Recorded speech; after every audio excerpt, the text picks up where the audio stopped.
deberías protegernos. Ella puede cometer errores, pero tú no. ¡Cállate la boca, gordo! Te voy a matar. Vas a quedar callado. Tokio, baja la pistola. ¡Vamos!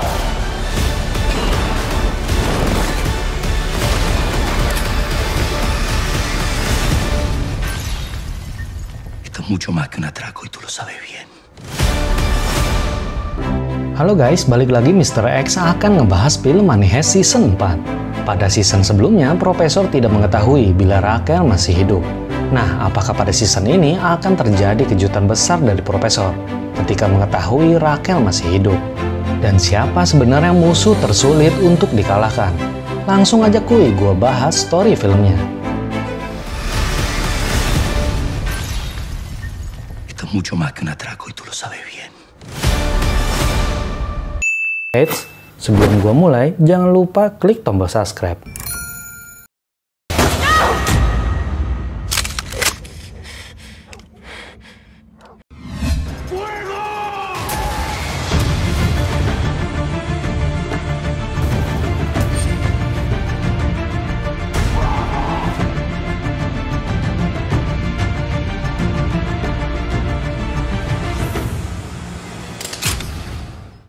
Nah, pada episode pertama ini, kita akan dimulai dengan ketegangan semua pihak.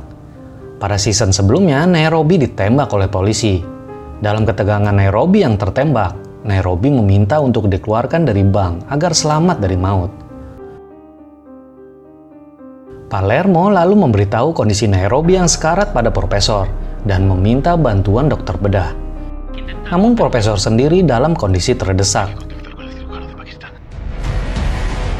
Hingga akhirnya dia bersembunyi di kandang banteng. Kandang banteng lur. Di dalam gedung, Nairobi dipaksa untuk dibedah oleh Palermo. Namun itu membuat mereka terpecah. Helsinki, Tokyo, dan Bogota tak terima perintah Palermo dan menyerahkan keputusan operasi itu pada Nairobi. Namun Denver dan Rio setuju pada pendapat Palermo. Saat ketegangan memuncak, Palermo bicara bahwa Rachel telah tewas dibunuh. Apakah Nairobi akan ditolong jika diserahkan pada polisi? Logikanya, Nairobi nggak bakal ditolong oleh polisi. Namun Nairobi lebih takut dibedah oleh teman-temannya. Dia terus saja menolak. Hingga saatnya, obat bius itu membuat Nairobi tak sadarkan diri. Lalu kita flashback sedikit ketika Nairobi mendatangi Tokyo dan menghasut Tokyo untuk menjadi pemimpin perampokan.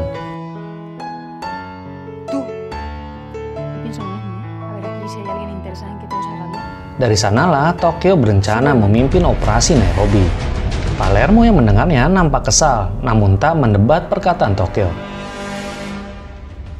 Profesor yang terjebak di kandang banteng tidak menyadari Angel yang terus mendekat. Tapi Profesor sadar bahwa Angel pasti menemukannya. Dia lalu menelpon Marsail untuk menjalankan misi Hamelin. Apa itu Hamelin? Jadi gini, Profesor menelpon ke tenda polisi dengan perantara Marsail agar polisi mengikuti jejak sinyal Marsail. Tamayo yang mendapat sinyal telepon Marsail lalu menyuruh Angel mengejar mobil yang dikendarai Marsail. Dengan begitu, Profesor berhasil lolos dari kejaran Angel.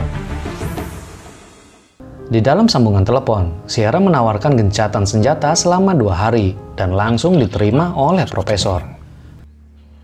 Nairobi va a sobrevivir.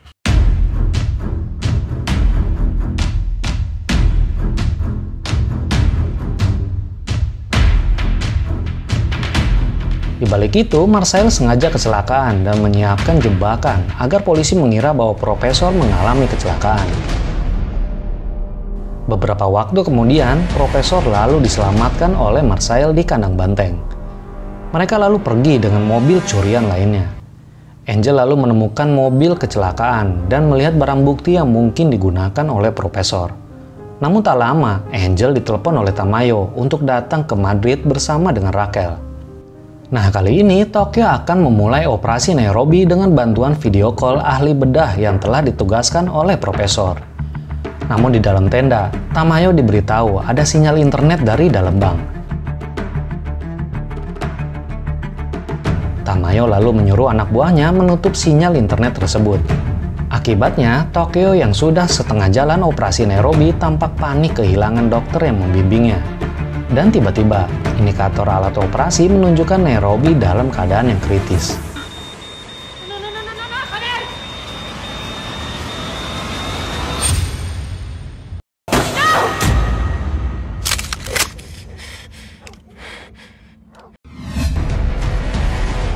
Dalam keadaan mendesak, Tokyo berhasil mengeluarkan peluru dari tubuh Nairobi.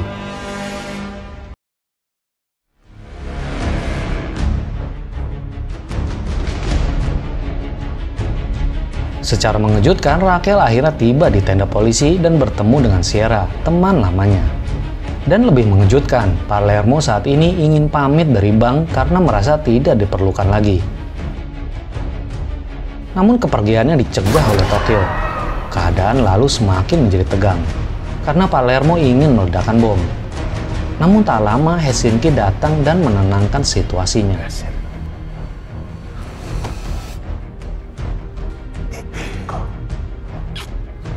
Tokyo lalu memberitahu Profesor bahwa Palermo dia tahan karena telah berbuat onar. Namun Profesor bilang Palermo tak boleh ditahan atau semua rencananya akan menjadi kacau. Dalam kebingungan, Tokyo bertanya tentang kematian Raquel. Profesor lalu bercerita detailnya.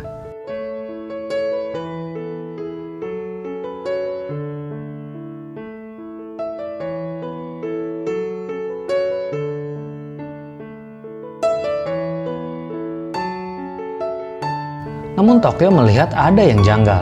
Profesor tak pernah melihat pembunuhan Raquel. Polisi juga tak menyiarkan berita kematiannya. Bisa saja itu tembakan kamuflase untuk mengecoh Profesor.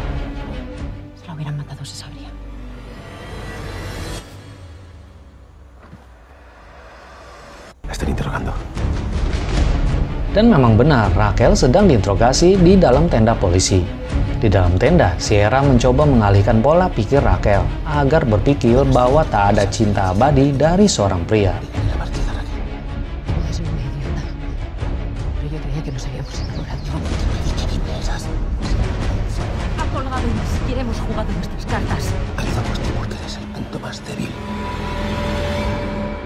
Di tengah-tengah demo pendukung perampokan, Profesor dan Marcel datang dan melihat kemungkinan-kemungkinan jika Raquel masih hidup dan berada di dalam tenda polisi. Setelah melihat situasi, Profesor tahu kemana dia bisa mencari informasinya.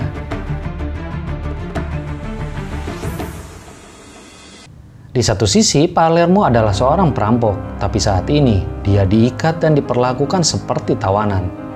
Palermo adalah sosok homo predator yang pintar. Dia tahu caranya membuat keadaan menjadi kacau jika tanpa dirinya. Dia lalu memberitahu seorang pengawal gubernur bank bernama Gandia untuk melepaskan borgol dari tangannya.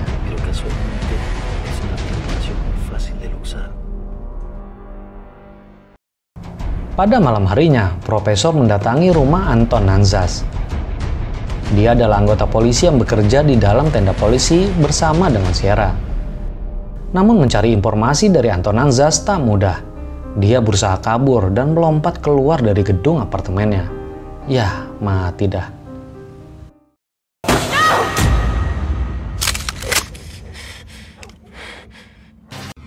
Ternyata Anton Nanzas tidak mati dan ditolong oleh Marcel. Profesor menyadari bahwa kekerasan tak bisa membuat Anton Nanzas mendukungnya. Maka kali ini Profesor memberinya uang 1 juta euro.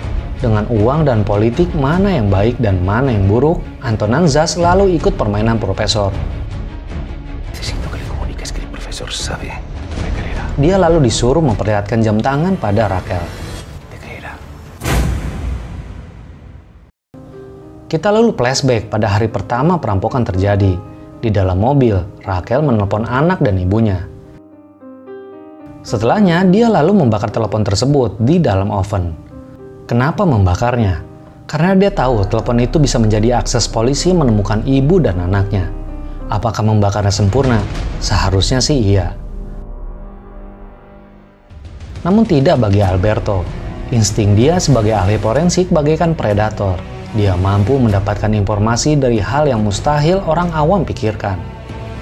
Alberto lalu memberikan informasi pada Tamayo bahwa mantan mertua dan anaknya berada di Filipina. Anton Nanzas yang mendengarnya lalu memberikan informasi tersebut pada Profesor. Necesito que entres en este despacho ya. Le enseñes. Sierra lalu memberitahu ke Raquel bahwa polisi mengetahui keberadaan ibu dan anaknya. Están en Mindanao. Sierra lalu melakukan serangan psikologis pada Raquel tentang anak yang hidup tanpa seorang ibu. Tentang ibu yang tak akan pernah bertemu kembali dengan anaknya. Sierra lalu memberikan tawaran terbaik. Dia menawarkan kebebasan pada Raquel yang ketakutan. Sierra berjanji Raquel akan kembali pada anaknya dan bebas dari hukum. Raquel yang menangis ketakutan kehilangan anaknya lalu kalah dan hendak menelpon profesor saat itu untuk menjebaknya. Dan tiba-tiba masuk Antonanzas memberikan kopi pada Raquel. Raquel lalu menyadari kehadiran profesor di dalam tenda polisi setelah melihat jam di tangan Antonanzas. Balik lagi ke Palermo, dia kembali bermain politik pada Gandia. Gandia lalu mengikuti saran dari Palermo dan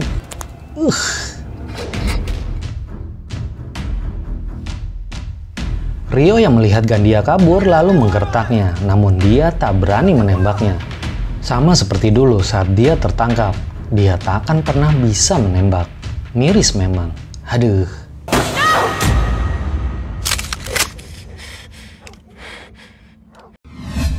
Pada episode kali ini, kita akan mulai flashback kembali saat Berlin datang ke bank dengan menyamar sebagai konsultan keamanan. Tugas Berlin satu hal, mencari informasi gubernur bank dan melihat situasi di dalam bank. Hingga saatnya, Berlin bertemu dengan Gandia, sosok pengawal pribadi sang gubernur. Saat Berlin bicara pada gubernur bank, terjadi ledakan akibat kesalahan teknis di basement gedung. Nah, ledakan ini memicu Gandia mengaktifkan protokol keamanan darurat. Berlin lalu memperhatikan cara kerja Gandia saat itu dan melihat laci rahasia senjata Gandia.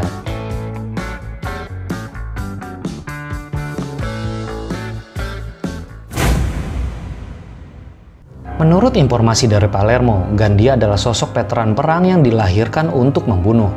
Artinya, Gandia adalah sosok predator dan perampok adalah mangsa baginya. Gandia lalu datang pada Nairobi dan hendak membunuhnya.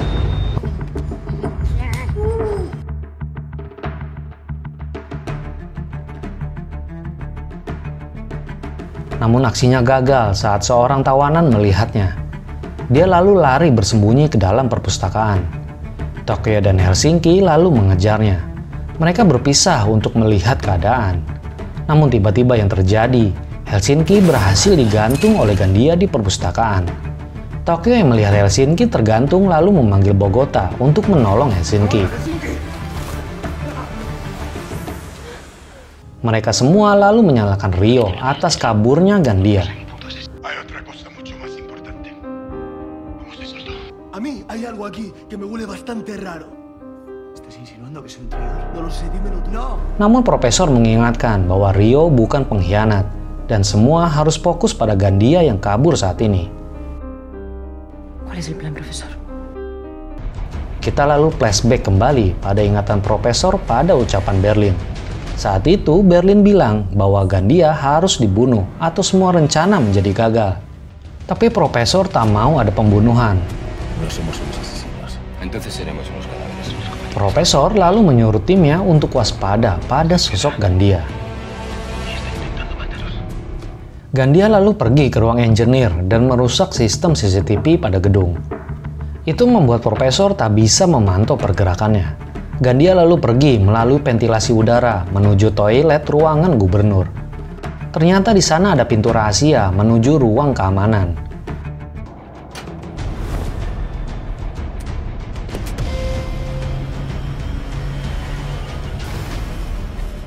Dia lalu menelpon pihak polisi dengan telepon khusus.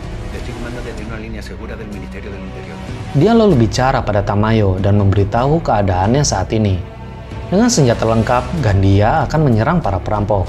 Tamayo sebenarnya menolak pada rencana penyerangan Gandia karena sedang ada gencatan senjata. Namun dia menyerahkan kembali keputusan pada Gandia. Artinya Tamayo nggak mau disalahkan atas serangan itu. Tapi Tamayo mau Gandia membunuh para perampok. Antonanzas yang mendengarnya kembali memberitahu Profesor tentang rencana Gandia yang akan menyerang. Profesor lalu segera memberitahu Tokyo.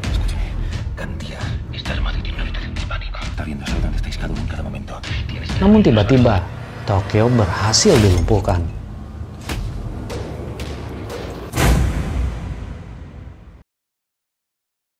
Nah, kira-kira apa yang akan terjadi pada Tokyo? Dan apa rencana besar Profesor menyelamatkan timnya dari serangan seorang veteran perang yang mematikan? Tetap stay tune di MRF Film, karena kisah mendebarkan ini akan terus berlanjut. Oke, sekian video kali ini. Jangan lupa like, subscribe, dan komen cerdas kalian. Jangan lupa share ke seluruh dunia dan akhirat. See you di next video Mr. X selanjutnya.